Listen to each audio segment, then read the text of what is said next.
Par rapport à ce que fait Poutine, c'est-à-dire ce réengagement fort en Syrie, qui à mon avis n'est pas une surprise, parce que c'était évident qu'il ne laisserait pas tomber le régime de Damas, un peu, je ne compare pas, un peu comme les Occidentaux essaient d'empêcher la chute de Bagdad. Je pense qu'il faut essayer de faire du judo avec la Russie plutôt que du frontal. Oui, et la Russie est depuis peu la seule puissance qui arrive à parler à toutes les parties. Oui, pour le moment, mais en même temps, l'engagement présente des risques pour eux. Ils n'ont pas toutes les clés en main. Personne n'a toutes les clés, vous voyez, dans ce Moyen-Orient qui se désagrège. C'est ce qui est organisé après la Première Guerre mondiale, qui est en train de se désagréger sous nos yeux.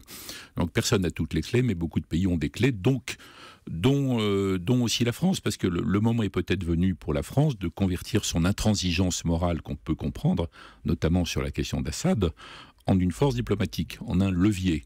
Mais ça ne peut se faire que vous dites l'intransigeance, vous voulez dire qu'elle s'enferme peut-être en ce moment dans une attitude rigide et contre-productive diplomatiquement. C'est vous qui le dites, je n'ai pas dit ça, mais ce que je veux dire, c'est que la position de principe sur le fait que Assad doit partir, compte tenu des abominations que ce régime a commis depuis le début de la guerre civile, c'était d'ailleurs la position à la fin du quinquennat Sarkozy déjà, vous voyez.